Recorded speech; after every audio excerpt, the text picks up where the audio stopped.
दोस्तों, अब नरेंद्र मोदी प्रधानमंत्री नहीं रहेंगे। कुछ ही महीने के भीतर पीएम की कुर्सी उन्हें छोड़ना पड़ेगा और इसका ऐलान हो गया है। दरअसल आरएसएस ने ही इस बात का खुलासा किया है कि मोदी के पास अब ज्यादा वक्त नहीं है। वो ज्यादा समय के लिए अगले 5 साल के लिए पीएम की कुर्सी पर बैठे नहीं रह सकते। इसके पहले ही उन्हें कुर्सी छोड़नी है और महज 1 साल के भीतर छोड़ना पड़ेगा। इसीलिए दोस्तों बीजेपी में ना भगदड़ मची हुई है।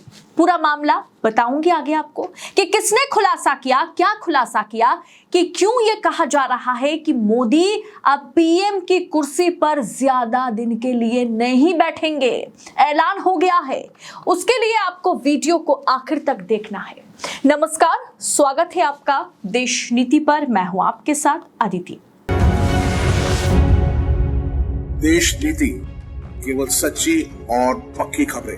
अब बीजेपी और आरएसएस की जो स्थिति बनी हुई है उसे देखते हुए हर किसी को समझ में आ रहा है कि पार्टी में कुछ भी ठीक नहीं है। आरएसएस ने अब अल्टीमेटम दे दिया है कि 1 साल के भीतर मोदी को इस्तीफा देना होगा। जी हां, आरएसएस ने अल्टीमेटम दे दिया है कि 75 साल वाला रूल जो है वो मोदी पर भी लागू होगा। दरअसल ये खुलासा दिल्ली के पूर्व सीएम अरविंद केजरीवाल ने दिल्ली सदन में किया है। केजरीवाल के मुताबिक आरएसएस के एक सीनियर लीडर ने उन्हें यह बतलाया। पीएम मोदी की रिटायरमेंट को लेकर के आरएसएस प्रमुख मोहन भागवत को केजरीवाल ने लेटर लिखा था। विधानसभा में उन्होंने बड़ा दावा किया। इसके चलते केजरीवाल ने कहा कि उनकी आरएसएस के बड़े नेता टॉप लीडरशिप से मुलाकात हुई है और उन्होंने बताया, टॉप लीडरशिप ने बताया, आरएसएस की टॉप लीडरशिप ने, कि मोदी पर भी 75 साल वाला नियम जो है वो लागू होगा। हमने ऐलान कर दिया है कि मोदी जी को भी 75 साल पूरा होते ही रिटायर होना पड़ेगा। अरविंद केजरीवाल ने दावा किया है कि आरएसएस ने जिस तरीके से मोदी को अल्टीमेटम दिया है कि 75 साल वाला लागू नियम जो है वो आप पर लागू होगा, आपको 1 साल के भीतर कुर्सी छोड़नी है, तो मोदी भी पद छोड़ने को तैयार नहीं है, वो राजी नहीं है। यह केजरीवाल ने दावा करते हुए कहा कि आरएसएस के टॉप लीडरशिप ने उन्हें बतलाया कि मोदी जी पद छोड़ने को, 75 साल की उम्र में पद छोड़ने को राजी नहीं है, तैयार नहीं है। दोस्तों, केजरीवाल ने जो बयान दिया वो मैं हूबहू आपके सामने रखती हूँ।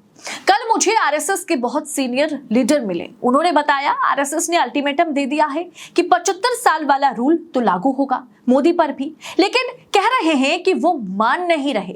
सत्ता छोड़नी बहुत मुश्किल है, कुर्सी छोड़नी बहुत मुश्किल है। खुद ही रूल बनाया, उस रूल के तहत उन्होंने तमाम लोगों से इस्तीफा लिया, लेकिन खुद इस्तीफा देने को राजी नहीं है।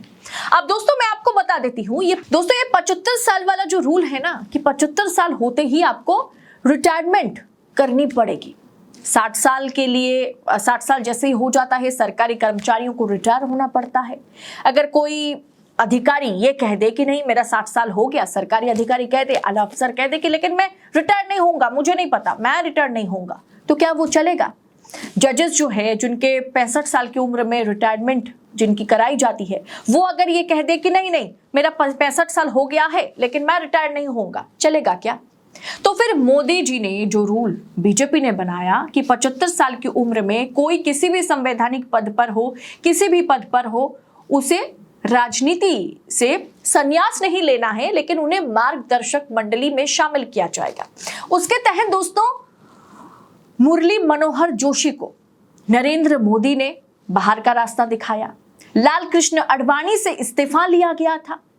उसके बाद बीसी खंडूरी से इस्तीफा लिया गया, आनंदीबेन पटेल से इस्तीफा लिया गया, करिया मुंडा से इस्तीफा लिया गया, सुमित्रा महाजन से इस्तीफा लिया गया। सबका इस्तीफा लेने के बाद अपना नंबर आया तो मोदी जी कह रहे हैं कि नहीं, मैं तो 75 साल की उम्र में इस्तीफा नहीं दूंगा, क्योंकि कुर्सी की लालच है।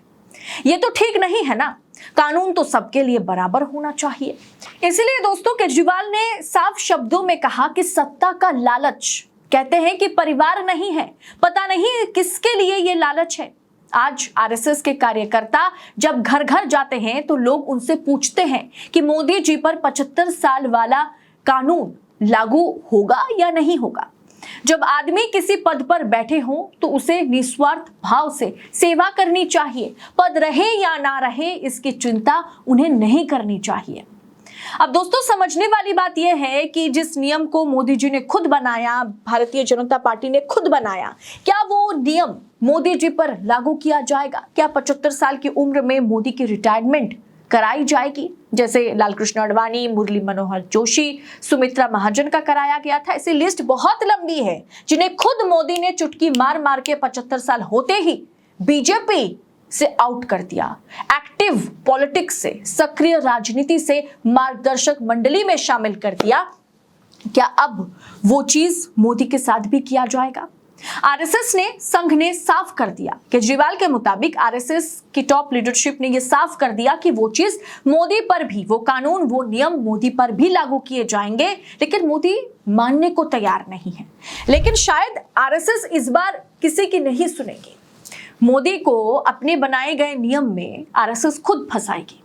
और दोस्तों, यही तो बात है ना। और इसी के चलते बीजेपी और आरएसएस में, बीजेपी की टॉप लीडरशिप, आरएसएस की टॉप लीडरशिप में भगदड़, बवाल मचा हुआ है। क्योंकि प्रधानमंत्री मोदी को किसी भी सूरत में प्रधानमंत्री की कुर्सी से बाहर करने का पूरा इंतजाम जो है मोहन भागवत और आरएसएस ने कर लिया है। और कुछ समय पहले केजरीवाल ने आरएसएस प्रमुख मोहन भागवत को लेटर भी लिखा था, पूछा था कि जिस नियम के तहत आडवाणी, मुरली मनोहर जोशी जैसे नेताओं को रिटायर करा दिया गया था, क्या वो पीएम मोदी पर भी लागू होगा? यानी पीएम मोदी को रिटायर कराने के लिए आरएसएस तो उत्सुक है ही, उसके साथ साथ आरएसएस पर, संघ पर अब विपक्ष दबाव बना रहा है कि पीएम मोदी को जल्द से जल्द 75 कि मोदी जी होते ही उन्हें रिटायर कराइए। यानी ऐसे में मोदी जी के पास सिर्फ 10-11 महीना बचा हुआ है। बीजेपी जो है, आरएसएस जो है, वो पूरी तरीके से मन बना चुकी है कि प्रधानमंत्री के तौर पर जैसे मोदी जी हटेंगे तो उनके जगह पर किसे लाया जाएगा। और ये अगला 10 महीना भी मोदी जी के लिए आसान नहीं होने वाला, क्योंकि आरएसएस ने संजय जोशी को बीजेपी प्रेसिडेंट के तौर पर, बीजेपी के राष्ट्रीय अध्यक्ष के तौर पर सामने ला रही है। और ये जो संजय जोशी है ना, इनके साथ मोदी और शाह का 36 का आंकड़ा है, जिसके बारे में बकायदा मैंने एक पूरी की पूरी वीडियो बनाई थी, जिसमें मैंने आपको बतलाया था कि किस तरह से नरेंद्र मोदी ने लात मार के उन्हें गुजरात से बाहर कर दिया था। संजय जोशी जो है वो नागपुर कैडर के नेता हैं, दिग्गज नेता है, वो भी प्रधानमंत्री, गुजरात के मुख्यमंत्री के दावेदार रह चुके हैं, जिसे मोदी ने साइडलाइन कर दिया था। और अब बदला लेने के लिए, रिवेंज लेने के लिए आरएसएस संजय जोशी को मैदान में उतार रही है। यानी ये 10 महीना मोदी जी के लिए बिल्कुल भी आसान नहीं होने वाला। विपक्ष मजबूत है, आरएसएस खिलाफ है। संजय जोशी अगर राष्ट्रीय अध्यक्ष बन जाते हैं तो नरेंद्र मोदी को अगले 10 महीने में कुर्सी छोड़नी है, उन्हें उनका रिटायरमेंट कराया जाएगा, क्योंकि आरएसएस और बीजेपी तब एक हो जाएगी और गुजरात लॉबी को पूरी तरीके से दरकिनार कर दिया जाएगा। ऐसे में मोदी जी के पास सिर्फ 10 महीना है, पीएम की कुर्सी उन्हें छोड़नी ही छोड़नी है, क्योंकि 75 साल वाला नियम जो है उन पर भी लागू होगा और आरएसएस ने अल्टीमेटम दे दिया है। ये बात खुद आरएसएस की टॉप लीडरशिप ने केजरीवाल से कहा है। इस पूरे विषय को आप किस अंदाज में देख रहे हैं? आपको क्या लगता है, मोदी की रिटायरमेंट के बाद अगला पीएम कौन बन सकता है? इस विषय पर आपकी टीका टिप्पणी जो भी है कमेंट कर हमारे साथ शेयर जरूर कीजिएगा। बाकी ऐसी तमाम खबरों को निष्पक्षता के साथ पाने के लिए देश नीति को सब्सक्राइब जरूर करें। बहुत बहुत शुक्रिया। जय हिंद, जय भारत।